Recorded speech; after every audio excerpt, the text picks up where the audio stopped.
안녕하세요. 시어머니 때문에 결국 이혼까지 하게 되었습니다.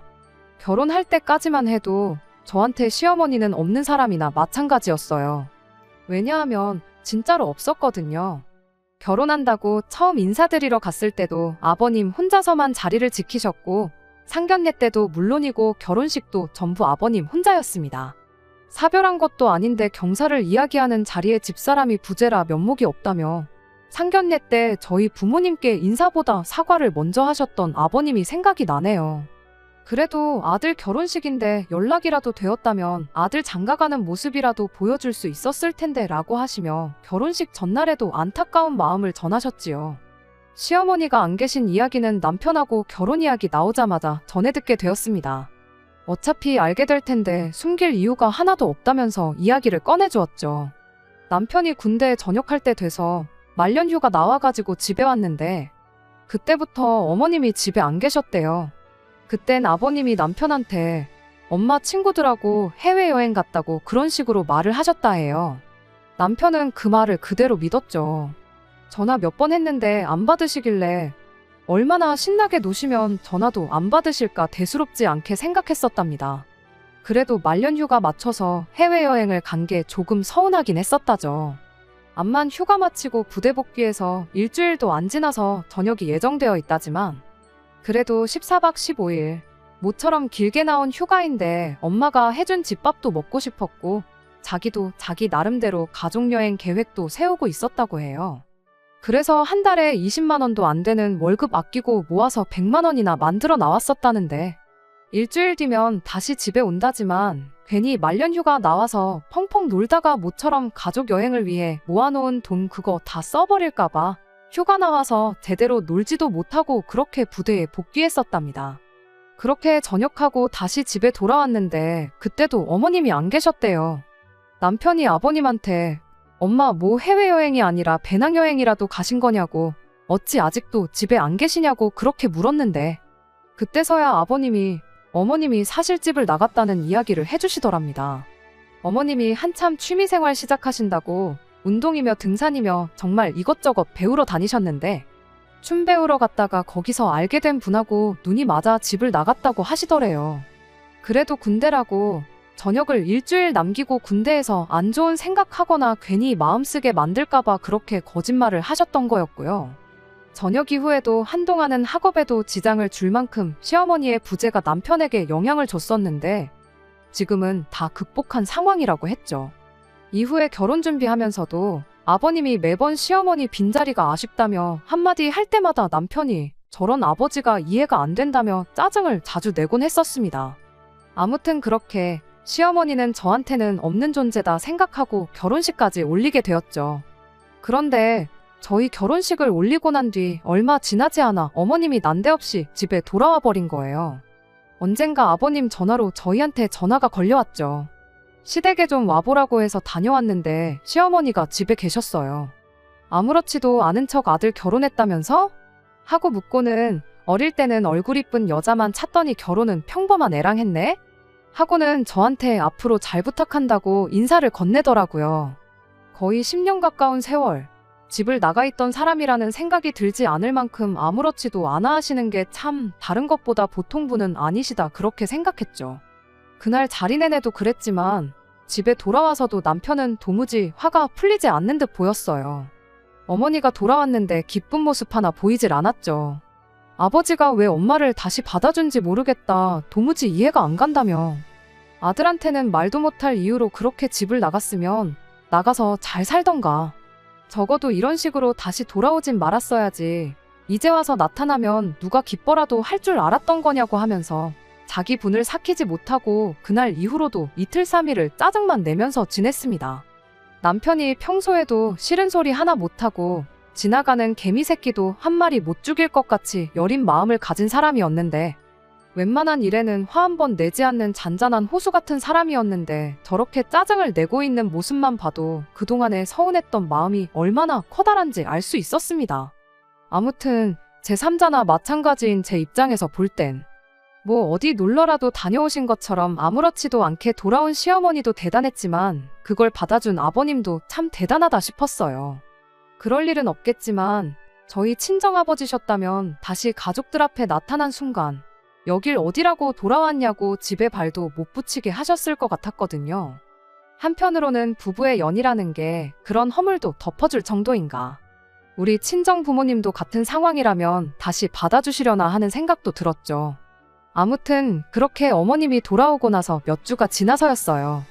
아버님이 어머님 빼고 저희만 따로 불러서 식사를 했던 적이 있었는데 그때 아버님이 어머님을 다시 받아주신 진짜 이유를 알게 되었습니다. 지금이야 상관없지만 시간 지나면 저희들 사이에서 아이도 생기고 그럴 텐데 당신은 저희 아이를 돌봐줄 자신이 전혀 없어서 그랬던 거라네요. 남편이 어이없어 하면서 당장 생기지도 않은 아이 때문에 그런 결정을 내리신 거냐고.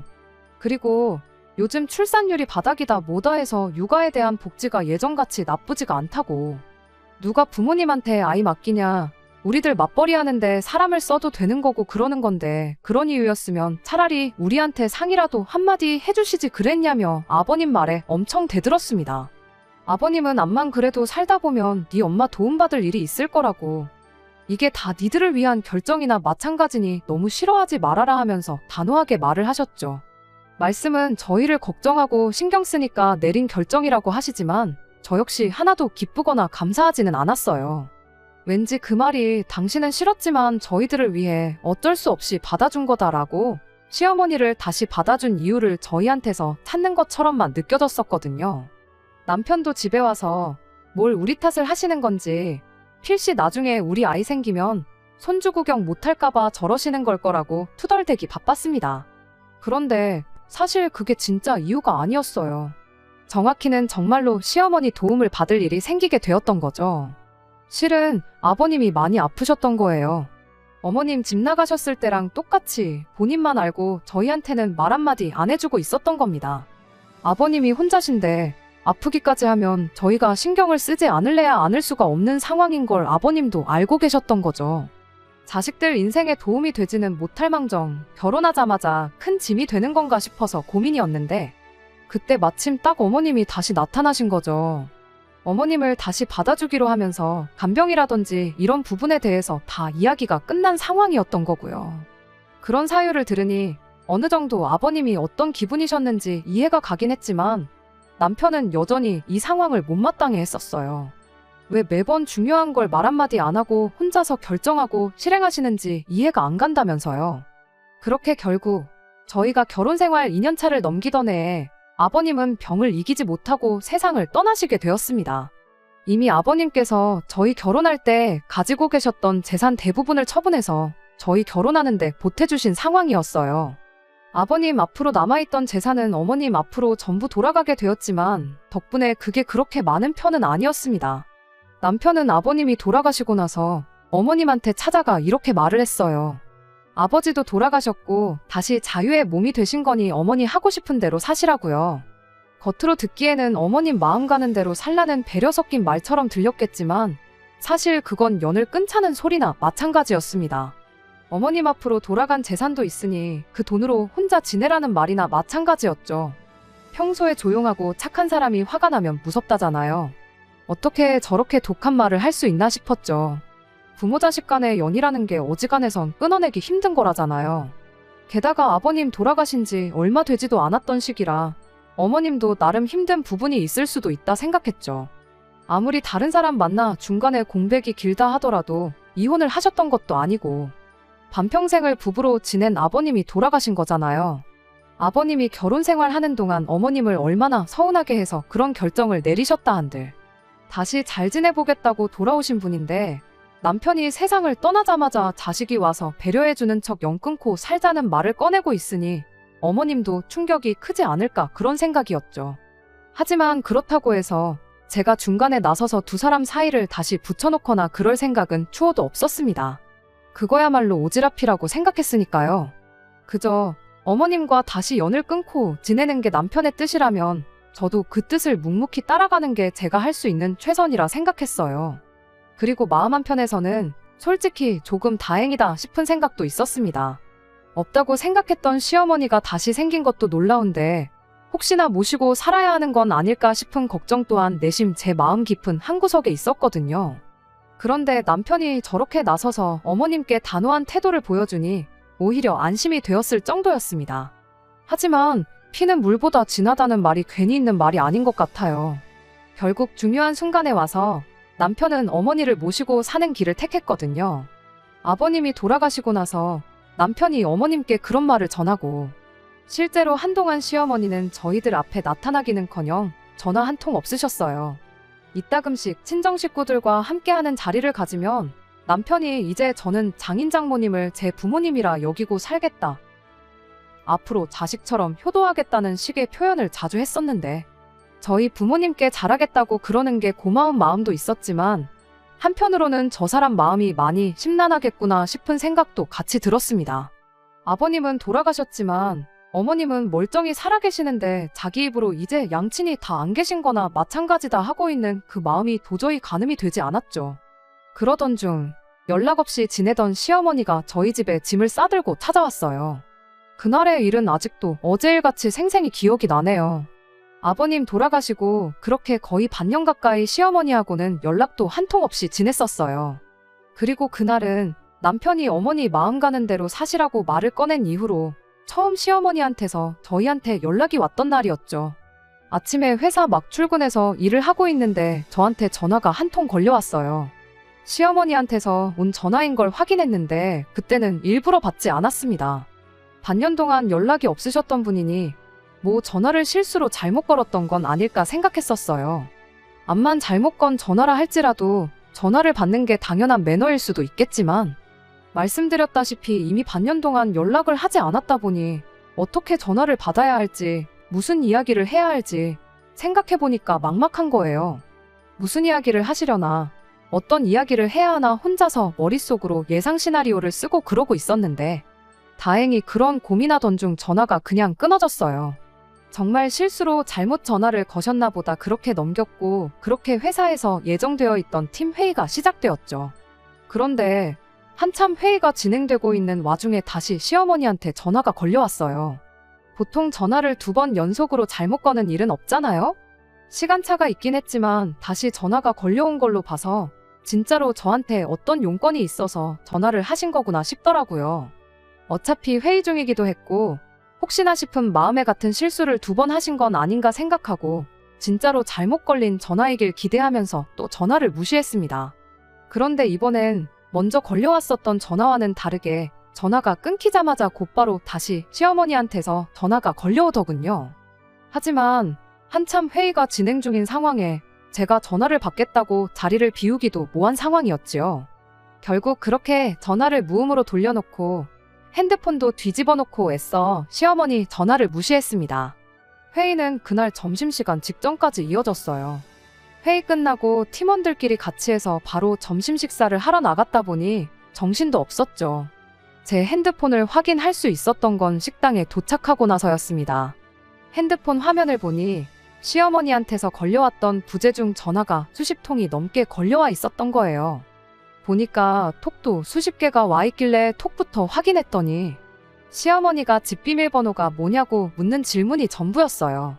지금 집 앞인데 비밀번호가 뭐냐고 처음에는 용건을 자세하게 적으셨는데 나중 가선 비밀번호 뭐냐 비밀번호 점점 짧아지더니 야, 내 전화 왜 안 받냐 일부러 무시하는 거 다 한다 전화 받아라 하면서 점점 심각한 말들이 이어졌죠. 마지막엔 연연거리면서 18, 28 욕까지 잔뜩 써서는 내 전화 지금 무시하는 거냐는 톡으로 도배가 되어 있었습니다. 세상 둘도 없이 상냥하게 물어오셨다고 해도 비밀번호를 알려달라 그러면 그러고 싶지 않았겠지만 그런 식으로 욕까지 먹은 상황이다 보니 더더욱 알려주고 싶지가 않았어요. 자이든 타이든 전화 한 통 안 받았는데 그런 소리 듣고 전화까지 드려서 집 비밀번호까지 알려줄 이유가 하나도 없다고 생각했습니다. 그래서 그냥 이왕 무시하고 다 씹어버린 거 아예 무시하기로 결정을 했어요. 그리고 남편한테도 톡 하나 보내놨어요. 어머님이 난데없이 전화해서 집 비밀번호를 물어봤다고요.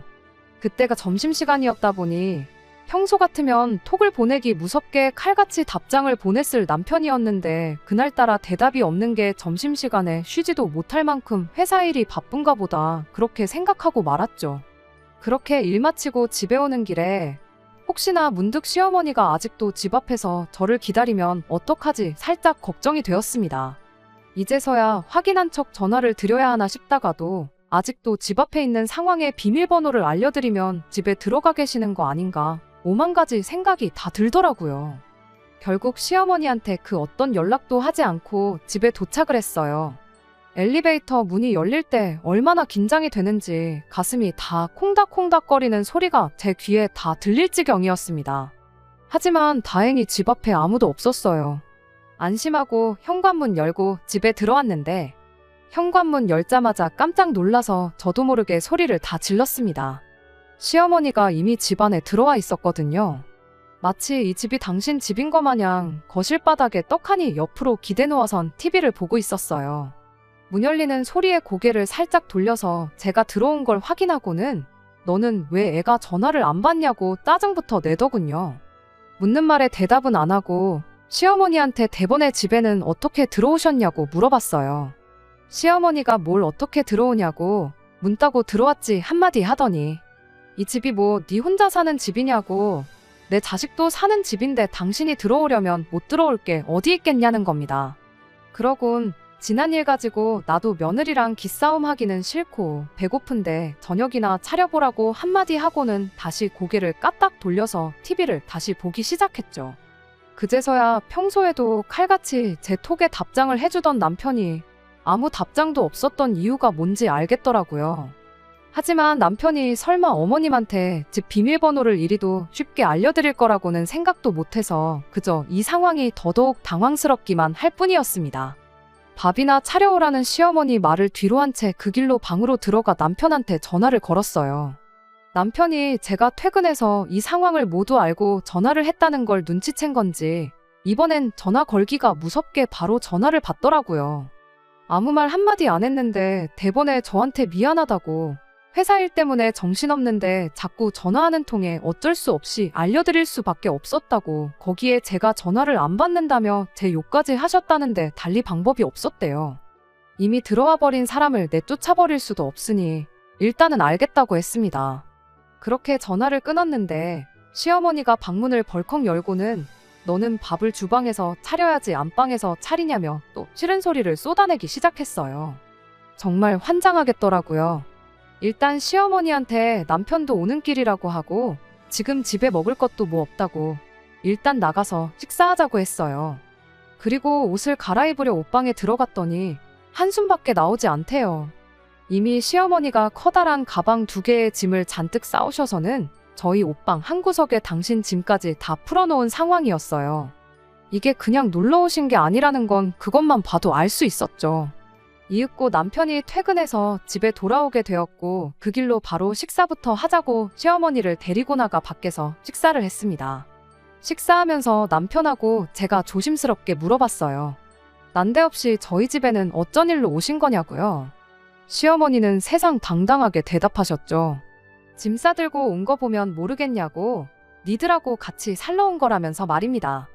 남편도 시어머니가 비밀번호를 알려달라길래 잠깐 지나가다 들른 걸 줄 알았었나 봐요. 같이 살러 왔다는 말에 쏘스라치게 놀라가지고는 한마디 하더라고요. 왜 멀쩡한 집 냅두고 저희랑 같이 살려고 하시냐면서요. 그런데 이어진 시어머니 말이 아주 충격적이었습니다. 집은 진작에 날려먹었다는 거예요. 뭘 어떻게 해야지 그 얼마 안 되는 사이에 집을 날려먹는가 했더니 아버님 돌아가시고 나서 그 아저씨를 아예 집으로 불렀다는 거예요. 한참 춤출 때 만나가지고 같이 집 나갔던 그 아저씨를요. 알고 보니 다시 돌아온 이유도 한참 그렇게 둘이 거진 10년 세월을 부부처럼 한 집에 살다가 그 아저씨가 돈이 떨어지자 도망 나온 거였답니다.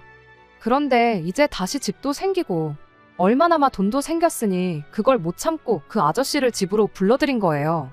그런데 또 막상 둘이 살기에는 넉넉한 돈이 아니었잖아요.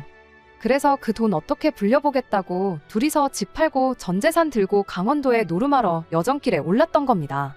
거기서 방 하나 구해서 매일같이 노름하다가 집 한 돈에 아버님이 남겨둔 돈 홀랑 다 날려먹고 그대로 거기에 싸들고 간 짐 챙겨서 저희 집으로 찾아온 거였습니다. 차라리 뭐 사기를 당해서 쫄딱 말아먹었다는 거짓말이라도 하시지 아무리 솔직한 게 최고라고 해도 저건 너무 심하지 않나 싶었어요. 설마 오갈 곳 없는 당신을 길거리에 나앉게 할 거냐면서 큰 소리를 치시는데 뭐 얼마나 불쌍한 상황이라고 저리 당당하게 말을 하시는 건지 어이가 없어서 저도 남편도 더 이상 말을 잇지 못하고 있었습니다.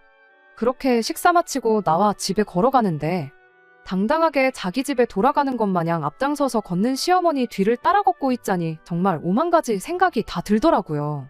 반년 만에 노름으로 전 재산 날린 걸 무용담처럼 당당하게 이야기하시는 것도 대단했지만 저러다 정말 우리 집에 눌러앉아 버리는 건 아닌지 그게 가장 큰 걱정거리였죠. 그래도 남편을 믿었어요. 암만 시어머니한테 비밀번호를 알려준 게 남편이라지만 회사에서 일하는데 쉬지 않고 전화하는 시어머니가 부담스러워서 어쩔 수 없었을 거 아닌가 하는 생각이 들었죠. 무엇보다 어머님이 관련된 문제에 있어서만큼은 물렁하게 대처하는 아버님이 문제라고 늘 이야기를 했었고 이후에도 어머님한테만큼은 단호하게 나왔었으니까요.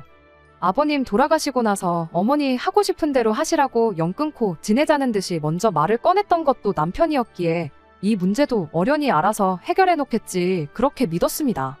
제 옆을 따라 걷고 있던 남편은 집에 가는 길 내내 아무 말이 없었는데 나름 자기도 가장 좋은 해결책을 찾아낸다고 생각이 많은 거구나 싶어서 일부러 말 한마디 하지 않았어요.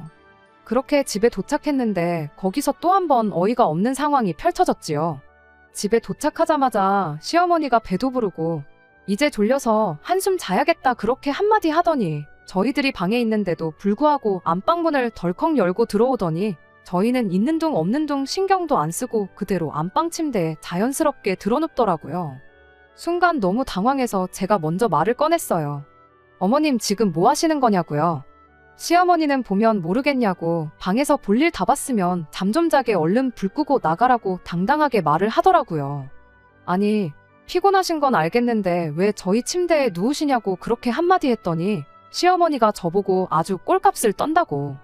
얼굴 못난 것들이 성질도 더럽다는데 그 말이 틀린 게 없다면서 그럼 시어머니를 얼음장 같은 바닥에 재우고 니들은 편한 침대에서 자겠다는 거냐고 넌 부모도 없냐고 하면서 성질을 내는 거 아니겠어요? 순간 짜증이 나서 저도 시어머니한테 한 소리 했어요. 제가 부모가 있는지 없는지는 상견례도 결혼식도 안 오셨으니까 모르시는 거 아니겠냐고 그걸 질문이라고 하시는 거냐고 언성을 높였죠.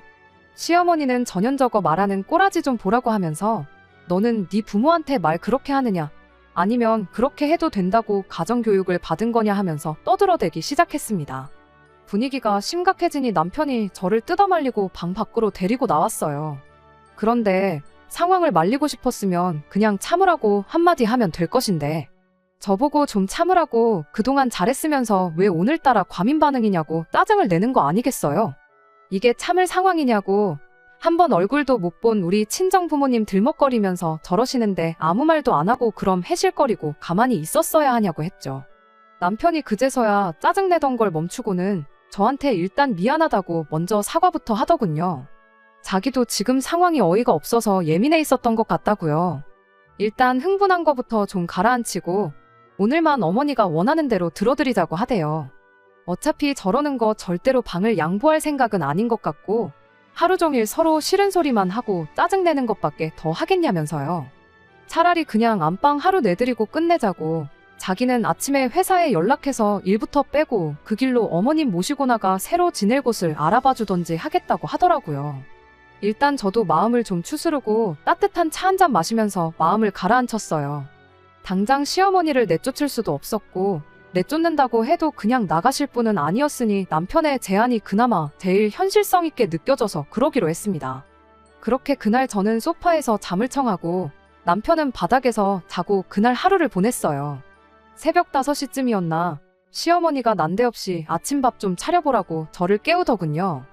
마음을 추스르고 잤다지만 아직 화도 안 풀린 마당에 새벽바람에 겨우 잠든 저를 깨워서 한다는 소리가 아침밥을 차리라니. 시어머니가 매너를 안 지키는데 저도 예의고 뭐고 갖출 이유가 없다고 생각해서 툭 던지듯 한마디 했습니다. 냉장고에 반찬 있고 밥솥에 전날 아침에 해놓은 밥 있으니까 알아서 드시라고 말하고 그대로 다시 잠을 청하려고 들어누웠죠. 그랬더니 시어머니가 지금 시어머니한테 전날 지어놓은 밥을 먹일 생각이냐고 한마디 하더니 혹시 너 내 아들한테도 이딴 식으로 아침밥을 차려주냐 한마디 하시대요. 그래서 그 말에도 한마디 대답해드렸죠. 어머님도 적어도 10년은 안 차려준 아들 아침밥을 왜 저한테 바라시냐고요. 이참에 오랜만에 아들 아침밥이나 직접 챙겨주시면 되겠다고 그렇게 시어머니랑 한마디씩 주고받고 있었는데 남편이 그 소리를 듣고 잠에서 깼는지 깜짝 놀라 일어나대요. 그래도 이번엔 제가 아니라 시어머니를 뜯어서 데려가더군요.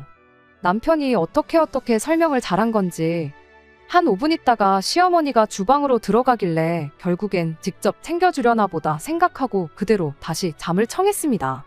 시어머니는 덜그럭덜그럭 누가 봐도 저 자는 걸 방해하려고 그러는 게 다 티가 날 만큼 주방 집기를 죄다 부숴버릴 기세로 온갖 소음을 일으키기 시작했어요.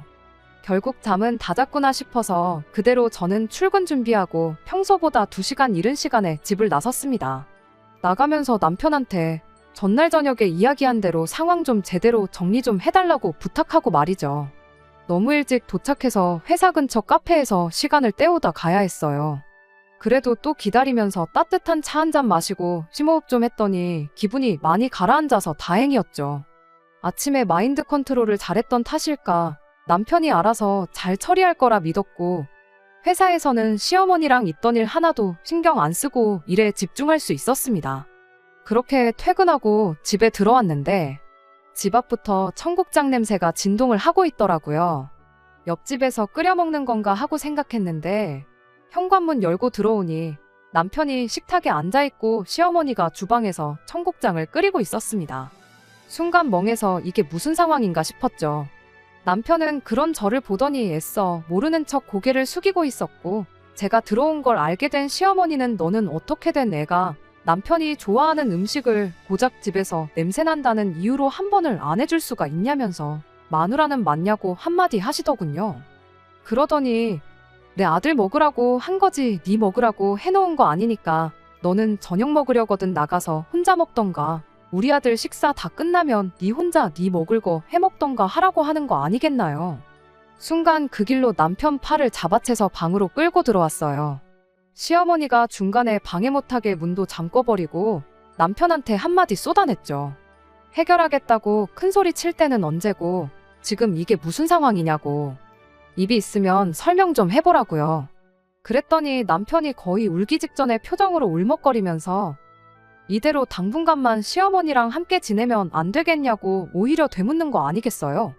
아침에 엄마가 차려준 밥을 먹으니 옛날에 가족들이 단란하게 지내던 것도 생각이 나고 이래저래 고민이 되었다나요. 아버지 돌아가시고 자기가 그렇게 모질게 대했는데 그런데도 우리 집에 이렇게 찾아오신 거 보면 오죽 답이 없었으면 그러셨겠냐며. 당장 돈 한 푼 없는 분이 어디 가서 무슨 방을 구하시겠냐고. 차라리 우리 집에 당분간만 모시고 살면서 어머님이 직장 구하고 방을 구해나갈 돈을 어느 정도 모으실 때까지 기다려주면 안 되겠냐 하는 거예요. 어이가 없어서 잘도 일자리 구해서 혼자 지내실 능력이 되는 분이셨으면 진작에 여기 찾아올 일 없이 잘 지내셨을 거라고. 나는 단 하루도 더 같이 있고 싶지 않으니 모시고 싶으면 너 혼자 모셔라 하고 한마디 강하게 쏘아붙였어요. 그랬더니 남편이 저보고 너무하다고 하더군요. 어머니까지 안 계시면 자기는 완전히 고아라고. 저런 상태에 어머니를 내쫓아서 어머니가 잘못되기라도 한다면 자기는 평생 저를 원망하면서 살 거라는 거 아니겠어요? 그러곤 그 엄마의 그 자식 아니랄까봐 전날 시어머니가 제 성질 긁듯이 친정부모님 이야기까지 꺼내대요. 이게 시어머니가 아니라 장모님이었으면 저 또한 자기랑 똑같은 결정을 내렸을 거라고요. 남편한테 애초에 시어머니랑 우리 엄마랑 비교하는 게 말이 안 되지 않냐고. 우리 엄마는 춤바람 나서 외간 남자랑 눈 맞아 10년 동안 집 나가 살았던 적도 없고 노름판 가서 전 재산 탕진하고 자식한테 빌붙으신 적도 없다고요. 설령 그러셨다고 해도 멀쩡히 결혼해서 가정 꾸리고 사는 자식한테 찾아오실 분도 아니라고 말도 안 되는 소리 하지 말라고 했죠. 나도 평생 남편한테 엄마를 벼랑 끝으로 내모른 독한 배우자 소리 들으면서 살고 싶은 생각 없다고. 그러니까 모시고 싶으면 혼자서 실컷 모시라고 했죠. 그런다고 내가 어머님 자리 잡을 때까지 친정 가서 기다려주겠다는 소리는 아니라고. 당장 내일 이혼 서류 만들어 올 테니까 이혼할 각오하고 어머님을 모시라 했습니다. 시어머니가 밖에서 다 듣고 있었는지 방 문고리를 철컥철컥 흔들면서 저한테 방문 너머로 욕짓거리를 하기 시작했죠. 그 방에서 나오기만 해보라고.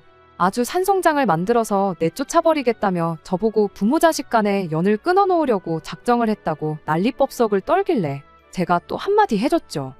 부모 자식 간의 연을 먼저 끊은 건 아줌마 아니냐고요.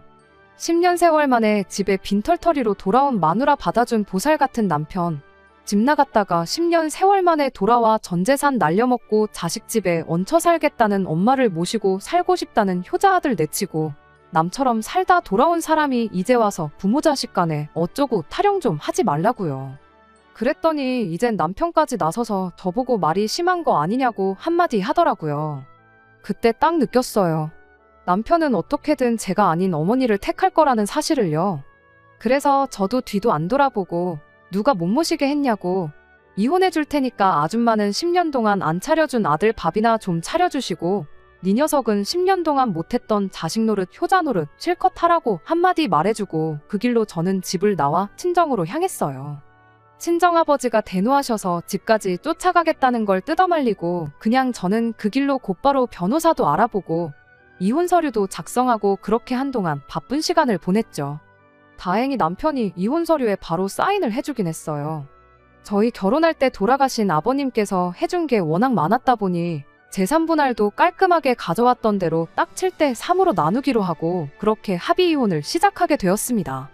세상에 결혼할 때는 있지도 않았던 시어머니 때문에 이혼까지 하게 될 줄은 정말 몰랐어요. 한참 이혼 소송 마치고 숙려 기간 동안 기다리고 있었는데 남편이 저한테 잠깐 좀 볼 수 있냐고 연락을 해오더군요.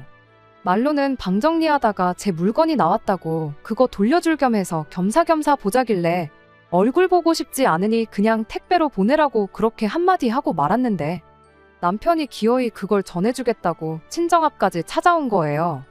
괜히 친정집에 들어오라고 했다간 저희 아버지한테 걸려서 인간이 뼈도 못 추릴 것 같아 제가 나가서 남편을 만나고 왔습니다. 남편이 제 물건이라고 가져온 건 정말 가짜는 물건이었어요. 결혼할 때 커플 잠옷이라고 같이 맞춘 잠옷이었는데 일부러 두고 온 거라고 가져갈 생각 없고 친정집 아파트 경비실 근처에 헌옷수거함 있으니 집에 갈 때 거기서 알아서 버리고 가라고 그렇게 한마디 했죠. 그랬더니 남편이 그래도 우리 추억이 담긴 물건인데 어떻게 그렇게 버릴 수 있느냐고 하는 거 아니겠어요? 목소리도 깔고 분위기 잡는 게 뭔가 심상찮아 보였는데 아니나 다를까 잠옷은 일부러 옛날 생각나게 하려고 가지고 온 거였다는 걸 알게 되었어요. 조금이나마 좋았던 때 생각나게 만들어서 다시 합치자는 말에 그러자고 대답하게 만들 요량으로 말이죠. 시어머니는 어떻게든 쫓아낼 테니 다시 합치자길래 무슨 바람이 불어서 마음이 바뀌었냐고 제가 되물었어요. 하지만 남편은 끝까지 이유를 말해주지 않았습니다.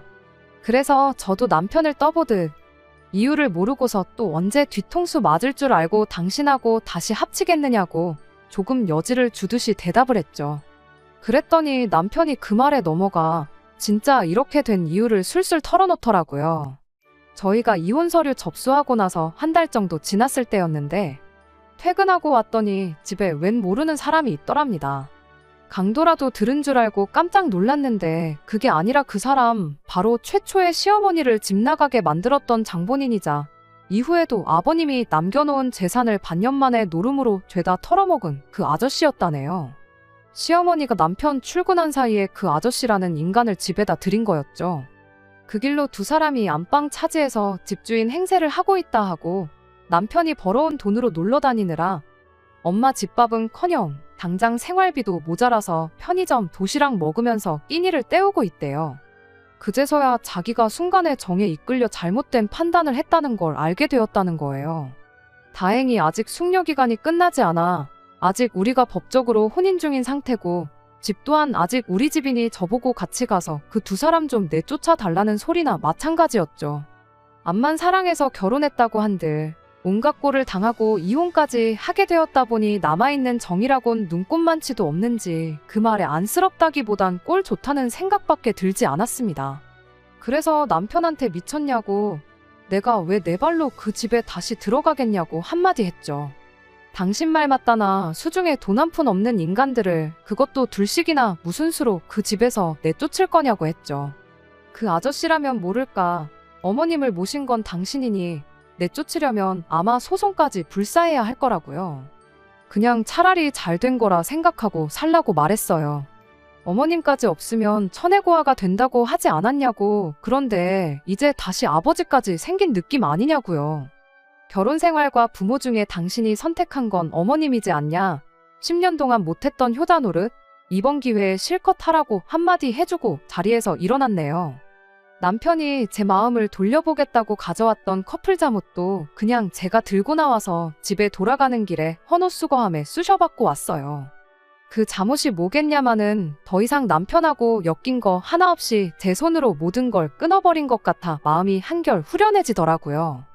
결국 시간이 지나 숙려기간도 끝나게 되었고 저희는 진짜 남남이 되었습니다. 순간 효자 노릇 한번 하려다가 떼지도 못할 혹 하나 더 생긴 건데 이거야말로 자업자득 아니겠나요? 아무튼 팔자에도 없었던 시어머니가 갑자기 생겨서 하마터면 제 인생까지 같이 꼬일 뻔했는데 암만 이혼녀 딱지를 달았다고 한들 남은 인생 꼬이는 것보다 이 편이 훨씬 나은 것 같습니다. 끝까지 들어주셔서 감사합니다. 오늘의 사연은 여기까지입니다. 구독과 좋아요, 알람 설정 부탁드리고 더 좋은 사연으로 다시 찾아뵙겠습니다. 감사합니다.